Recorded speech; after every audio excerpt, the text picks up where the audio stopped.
Un bear brick, pour moi, c'est un art toy. C'est un jouet d'art. Il y a eu plusieurs visions du bear brick qui va de la mode aux personnages cultes, aux personnages de science-fiction, etc. Qui inscrit le moment présent en jouet, mais jouet collectionnable. Ça va entre la sculpture classique, bronze, etc. et le jouet. C'est vraiment entre les deux. Pour moi, de créer ce jouet avec une marque comme Pinel et Pinel me semblait intéressant parce qu'on rajoutait une autre dimension au jouet, à la sculpture, au luxe et à l'art. La collaboration avec la marque Pinel et Pinel, elle est venue tout naturellement parce que Fred Pinel est déjà un ami. On a eu plein d'idées, mais chaque fois, je n'étais jamais vraiment convaincu ou Fred n'était pas convaincu, jusqu'à ce qu'il vienne vers moi avec cette idée de bear brick, de figurines d'art. Mais la vraie histoire, en fait, il fallait qu'on travaille sur quelque chose de puissant. On a eu l'idée de travailler sur bear brick. En fait, je suis la première société à gainer un bear brick.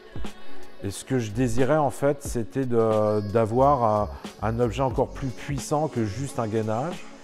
Et j'ai proposé à Cyril, et pourquoi pas, faire des œuvres sur chaque bear brick.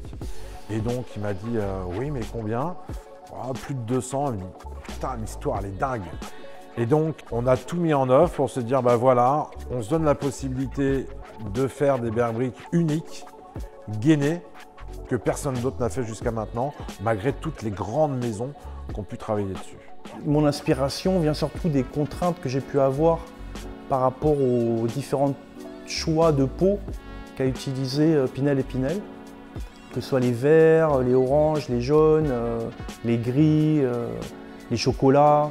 Ces couleurs-là m'ont donné une direction pour travailler un certain rythme et travailler certaines nuances de couleurs. Et bien évidemment, j'ai mis dessus tout mon vocabulaire graphique, qui est ma signature, quoi.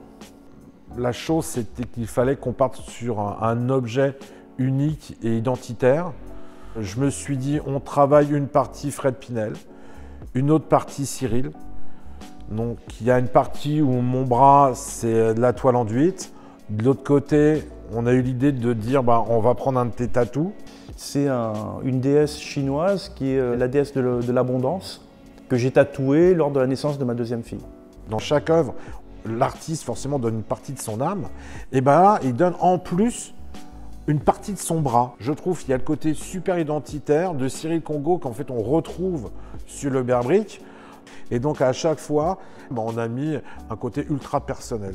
En fait, les challenges que j'ai pu avoir, c'était aussi de peindre sur de la peau, d'y appliquer certaines encres, certaines peintures qui ne bavaient pas, qui devaient rester sur la peau. Parce qu'en même temps, moi je dois peindre dessus, mais il faut qu'on tire dessus, que le design ne s'efface pas, que la peinture reste suffisamment présente et en même temps pas trop rigide pour garder l'élasticité. Il fallait qu'on travaille sur un cuir suffisamment fin, mais pas trop fin, parce qu'il venait peindre dessus, dessiner, de la bombe. Et tout ça, ça a été un challenge complet pour arriver à un objet juste exceptionnel. Le bear brick Pinel et Pinel Cyril Congo, en fait, c'est un hybride moitié-moitié, tout simplement. J'aime bien le chocolat, c'est vrai que ce jaune là... Non mais ce jaune, il est à moi, donc tu peux pas y toucher, s'il te plaît. Faut pas déconner non plus. Celui-là, ça y est, c'est déjà fait. Ça, c'est le mien, touche pas. Putain, on les aime tous, hein. On les aime tous. Je pense qu'en fait, le problème, il faut avoir un de chaque. Ouais, c'est ça le vrai souci. Un de chaque. Donc, pas de problème. Il faut les acheter. C'est une collection unique, 8 pièces. C'est tout.